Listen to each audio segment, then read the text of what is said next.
제가 이 스마트폰을 여러분에게 굳이 내보이지 않아도 우리가 이 컴퓨터나 또 스마트폰이나 여러 가지 여러분이 사용하고 있는 이 컴퓨터에 관련된 똑똑하고 영리해 보이는 기기들도 사람이 만들어낸 것이기 때문에 결국은 사람의 두뇌를 능가하지 못한다.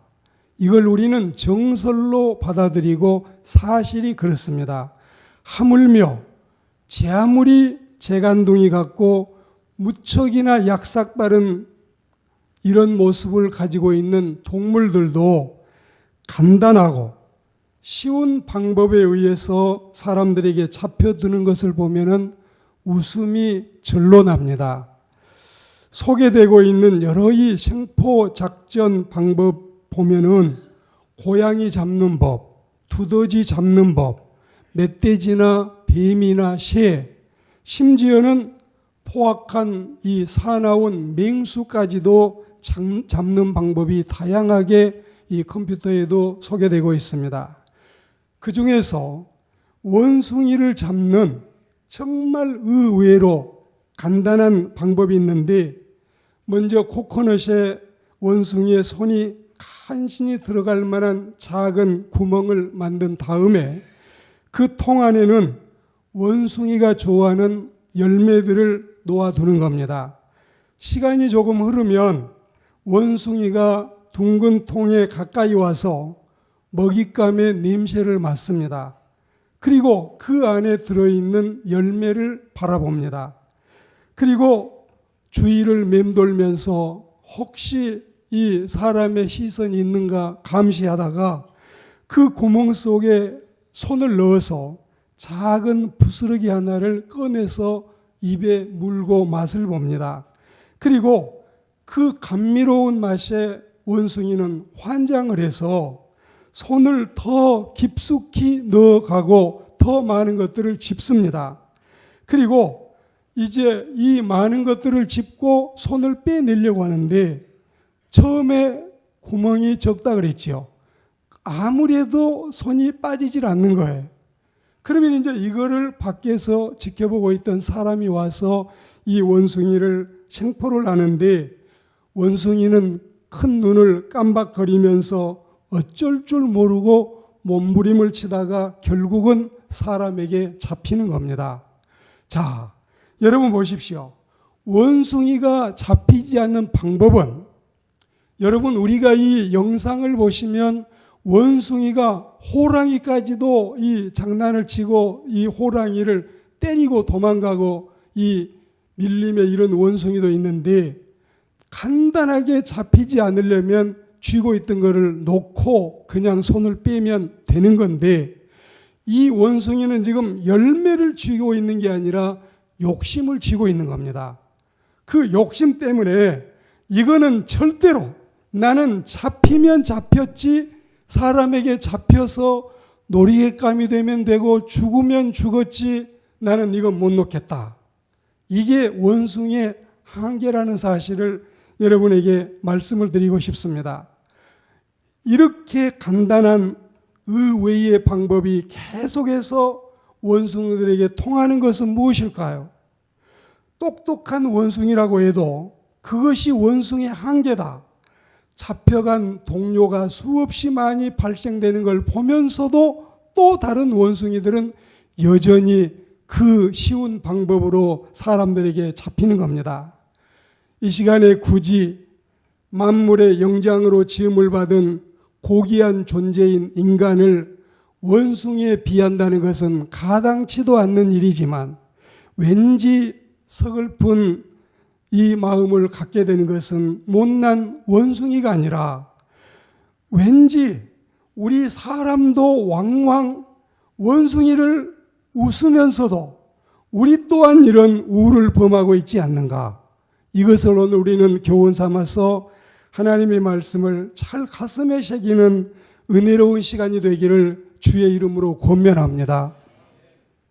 우리가 오늘 본문 말씀을 보면 우리 옳지 못한 그릇된 행위를 반복하지 않기 위해서 하나님의 말씀을 듣는데 해마다 우리는 연초가 되면 우리 마음을 새롭게 다짐하는 것은 실패를 반복하지 않겠다는 것, 그리고 이제부터라도 변화된 삶을 살고 달라진 삶을 살겠다는 우리 마음의 각오와 다짐인 겁니다. 이 거룩한 삶이 결국 우리에게는 축복이 되고 후회를 남기지 않는 은혜로운 삶이 되기 때문에 우리는 늘 이런 쇠다짐을 하는 것입니다. 오늘 우리는 이 점에 대해서 이사야 10장 20절 말씀도 듣지만 요한복음 5장이나 8장이나 혹은 우리가 이 베드로전서 4장에도 다시는 no more again 이 말이 나오는데, 이걸 우리가 다시 한번 새해 벽두에 마음에 새기는 은혜로운 시간으로 삼게 되기를 권면합니다. 올해 우리는 다시는 하나님이 아닌 피조물을 의지하면 안 되겠다. 이 마음이 우리에게 깊이 새겨지면 좋겠어요. 오늘 여러분 본문 이사야 10장 20절에 보시면 범죄 후에 실컷 두들겨 맞아서 고난받고 연단받은 하나님의 백성들이 다시는 우리가 이제 강대국을 의지하지 않고 거룩하시고 전능하신 하나님만을 의지하겠다는 이 거룩한 굳은 결의를 질 높은 변화를 순식간이나마 보여주고 있습니다. 우리 올해 그래야 되겠어요. 참 신앙의 사람들은 피조물, 즉 다시 말씀드리자면 사람이나 권력이나 재물이나 자기 인간의 재능이나 인간의 지혜를 의지하고 산다는 것이 얼마나 부질없는 일인가.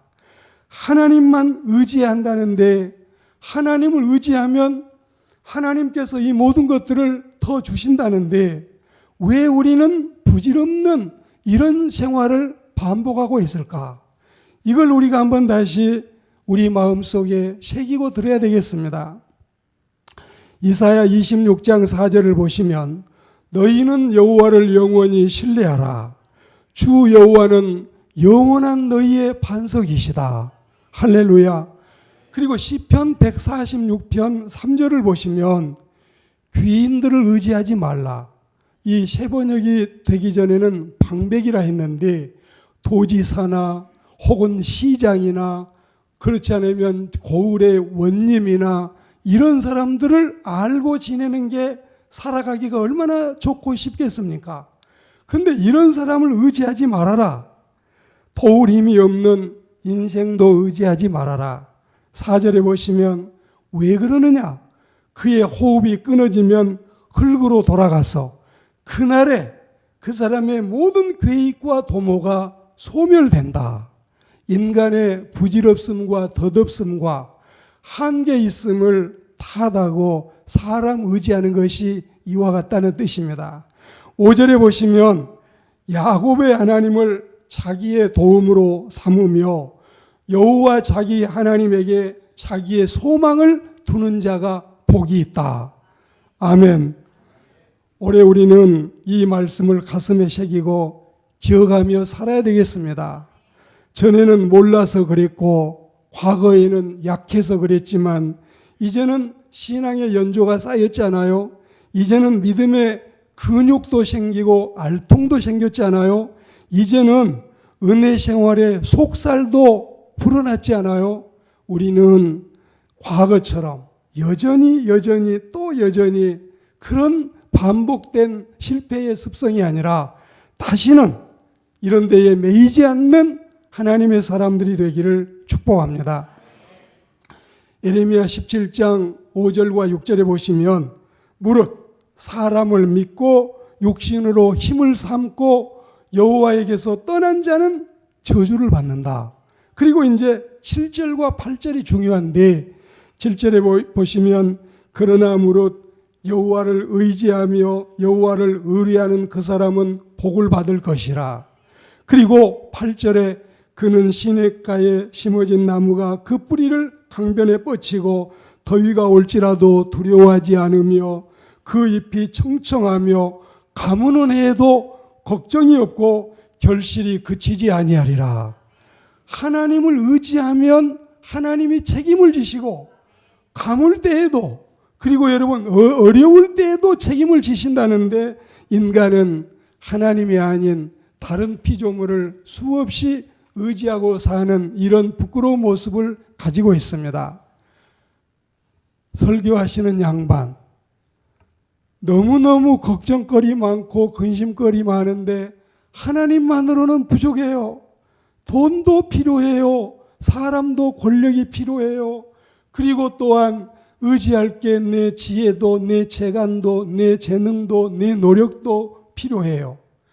여러분, 너무나 하나님만으로는 안 된다고 걱정하는 분들에게 오늘 제가 이 말씀을 드리고 싶습니다. 너무 걱정하지 마십시오. 하려거든 두 가지만 걱정을 하셔요. 지금 내가 아픈가 아프지 않은가. 안 아프다면 걱정을 하지 마시고, 두 번째로 아프다면은 두 가지를 걱정하시는데, 이 병이 나을 병인가 낫지 않을 병인가. 나을 병이라고 하면 걱정이 없어요. 그리고 세 번째는 안 낫는 병이라면 두 가지만 걱정하셔요. 이게 죽을 병이냐 안 죽을 병이냐. 만약에 안 죽을 병이라면 그거 걱정하지 말고 여러분 살아가셔요. 네 번째, 죽는 병이라면 두 가지만 걱정하셔요. 내가 죽으면 천국 갈 수 있는가, 지옥 갈 수밖에 없는가. 만약에 천국 갈 확신이 있으면 걱정하지 마시기를 축복합니다. 그리고 마지막으로 지옥 갈 것이 걱정스럽다면은 지옥 갈 것이 걱정인가? 여러분, 지옥 갈 것이 무슨 걱정이겠어요? 훨씬 더 쉬운 세상에서도 여러분 살고 있는데, 지옥 가서 이 어려운 고난을 당하고 고통을 당할 일을 생각하면 지옥 갈 사람이 그 무서운 지옥을 생각하고 이 세상에 살며 무슨 걱정이 있느냐. 그러니까 우리는 사실 따지고 보면 이 세상을 살면서 죽을 병 안 걸리고 건강하고, 또 돈이 없거나 직장이 없으면 구하면 되고, 또 여러분 합격이 안 되면 또 준비하면 되고, 하나님만 의지하고 믿음으로 살면 하나님이 모든 필요한 것들을 우리에게 허락하실 줄 믿습니다. 이 믿음 가지고 승리하는 하나님의 백성들이 되시기를 축복합니다. 올해 우리는 두 번째로 하나님만 의지하고 사시고, 두 번째는 선행이 아닌 악행을 다시는 하지 않겠다. 하나님이 기뻐하시는 일만 하지 죄 짓는 일은 하지 않겠다. 이 마음을 우리 가슴에 새기시기를 축복합니다. 우리가 이 요한복음 5장에 보시면 연못가에 병인이 한 사람 누워 있는데 이게 40년이 가까이 됐습니다. 38년이나 된 이 병인 형제가 그 어려운 질병을 평생을 거의 짊어지고 살았는데, 그 연못에 먼저 들어가면은 고칠 수 있다는데, 이게 전부가 선착순 같아가지고 들어가려고 꿈틀거리면 다른 사람이 먼저 들어가서 못 고치고 38년이 됐는데 주님이 이 사람을 정상인으로 돌려 고쳐주셨습니다. 그리고 요한복음 5장 14절에 보시니까 이 사람이 고침을 받고 사회에 나가서 세상을 살다가 14절에 보니까 예배당에서, 지금 우리로 하면 이 예배당, 그들의 성전에서 예수님을 만났습니다. 예수님이 그 형제를 보고 말씀하시기를, 보라, 네가 나았으니 더 심한 것이 생기지 않게 다시는 죄를 범하지 말라. 그리고 요한복음 8장에 가시면 1절에서 10절까지 현장에서 바람기 있는 이 율락 자매가 붙잡혀 왔습니다. 율락 자매를 모든 사람이 돌을 들어서 치고 죽이려고 하는데, 예수님께서 가장 지혜롭게, 정말 치라고도 하지 아니하시고 치지 말라고도 하지 아니하시는 가장 지혜로운 방법으로 너희가 꼭 치고 싶으면 죄 없는 사람이 돌을 들어서 쳐라. 그러니까 어른으로 시작하여 혈기방장한 젊은이까지 양심의 가책이 돼서 나는 못 치지. 나는 못 치지. 나는 죄가 없는 사람이 아니지. 이러면서 다 돌아가고 그 율락 자매와 예수님만 남았을 때 예수님께서 자매야 둘러보아라. 눈을 들어보아라. 누가 있느냐? 다 가고 없네요. 나도 너를 정죄하지 아니하노니 가서 다시는 죄를 짓지 말아라. 할렐루야.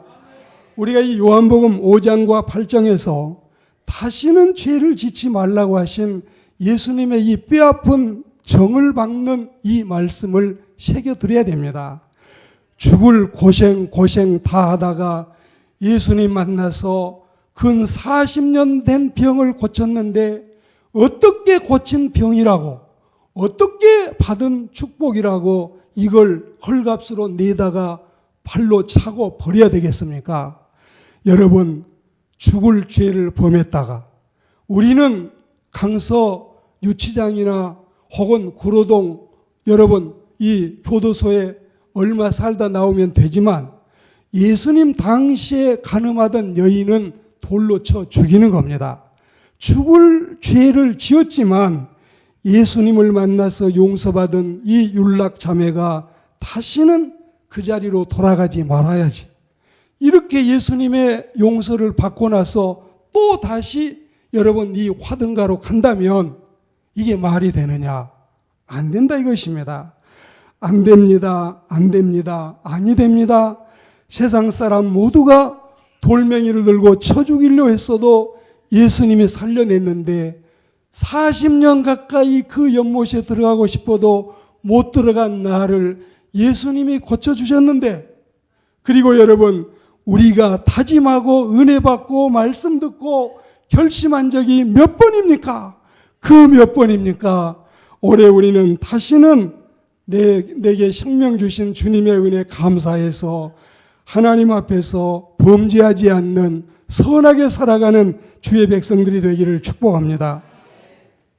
첫째는 건강을 위해서도 죄는 끊어야 되고, 두 번째는 윤리 도덕을 위해서도 죄를 멀리해야 되고, 세 번째는 이거는 살고 죽는 영적인 문제이기 때문에 죄는 결국 우리를 죽이는 겁니다.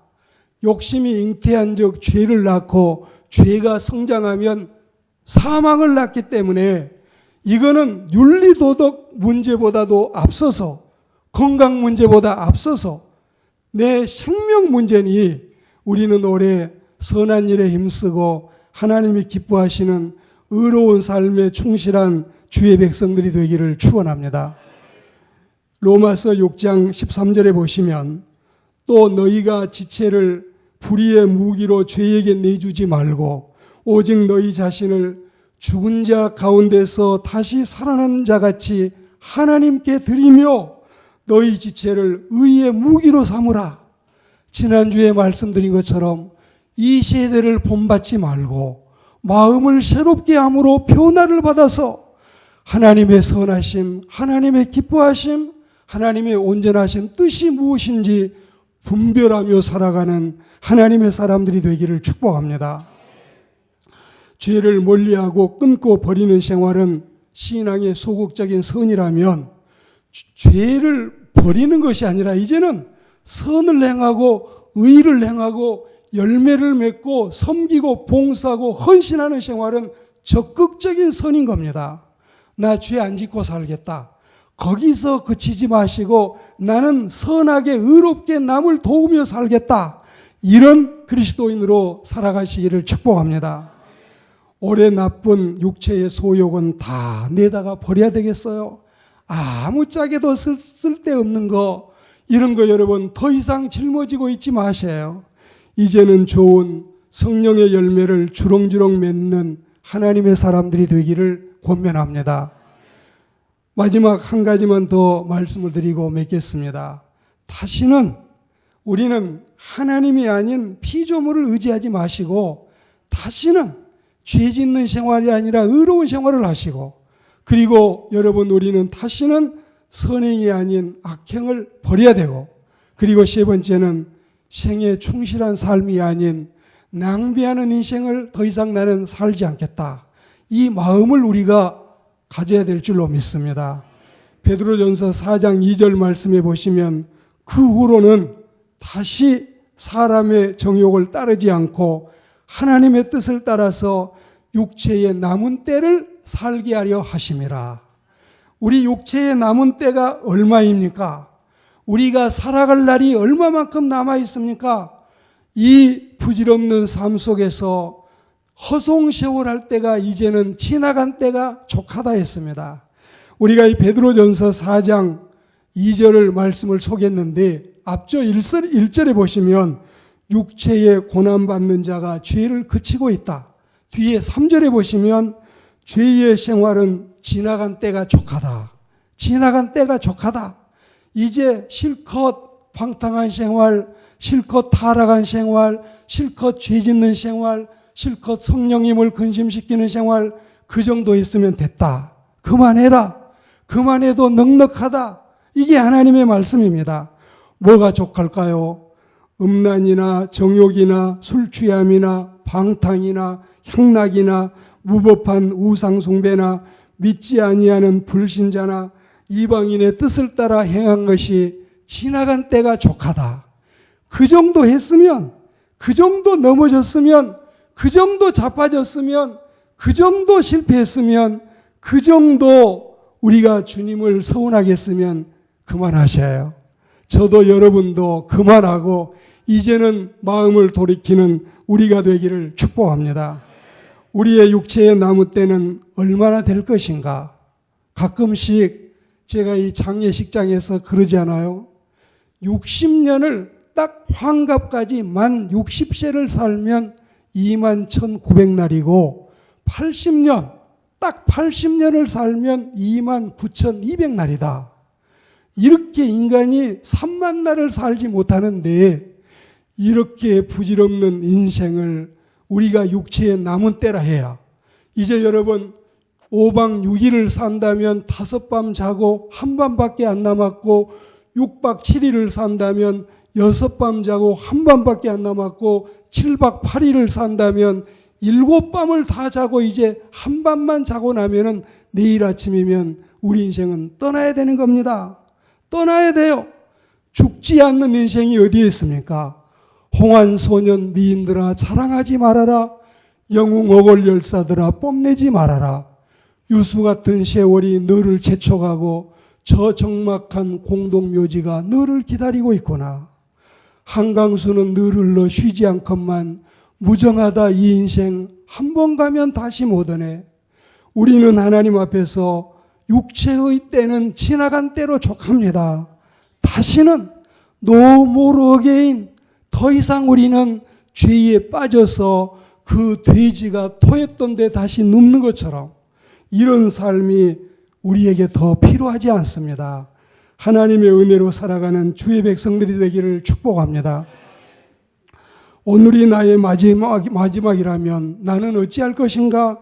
항상 주님 앞에 서 있다는 코람데오의 신앙, 언제나 나는 주님 앞에 서 있다는 신전의식의 신앙, 신전의식, 코람데오, 이 여러분 마음을 우리가 가지고 살아야 되겠습니다.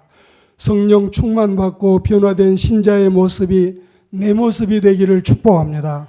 나쁜 버릇도 고쳐야 돼요. 자신의 감정도 조절해야 돼요. 창조적 생각을 가져야 돼요. 영적 가치를 중히 여겨야 돼요. 평화를 서로 나눌 줄 알아야 돼요. 문제를 해답으로 바꾸는 능력과 영적 자양분을 키워야 돼요. 그리고 사람들에게 선한 영향력을 끼치고 영적인 설득력을 가질 수 있어야 돼요. 반대 의견도 수용할 줄 알고 믿음의 삶의 동반자를 만들어야 돼요. 하나님의 섭리와 주님의 뜻에 순종해야 돼요. 그리고 이웃에게 사랑의 관심을 가져야 되고 자기의 재능을 선한 일에 쓰는 일을 알아야 돼요. 강력한 인내심과 끈기력을 키워내시기를 축복합니다. 마음의 원한을 품지 말아야 돼요. 모든 면에 낙천주의 심성을 가져야 돼요. 얼굴이 밝아지고 웃을 줄도 알아야 돼요. 모든 매사에 신앙의 방법으로 풀겠다는 신앙의 사람이 돼야 돼요. 남을 위한 희생을 즐겁게 생각해야 돼요. 인생관이 주님을 향한 인생관이 되기를 축복합니다. 그 외에도 많은 좋은 모습과 좋은 행실과 좋은 습관을 금년에 우리는 내 마음에, 내 몸에 정말 깊이 아로새기는 은혜로운 하나님의 사람들이 되기를 축복합니다. 성령의 열매를 맺을까요? 육체의 열매를 맺을까요? 영생에 참여할까요? 영벌에 참여할까요? 상급을 받을까요? 책망을 받을까요? 하나님 앞에 영광이 될까요? 성령님을 근심시킬까요? 불신앙의 모습, 죄된 생활, 낭비하던 인생, 지나간 때가 족하니, 지나간 때가 넉넉하니, 그로써 만족하고 이제부터라도 다시는 죄를 반복하지 않는 저와 여러분들이 되기를 축복합니다. 이 삶이 1년 내내 남아있는 우리의 여생이 되기를 주의 이름으로 축원합니다.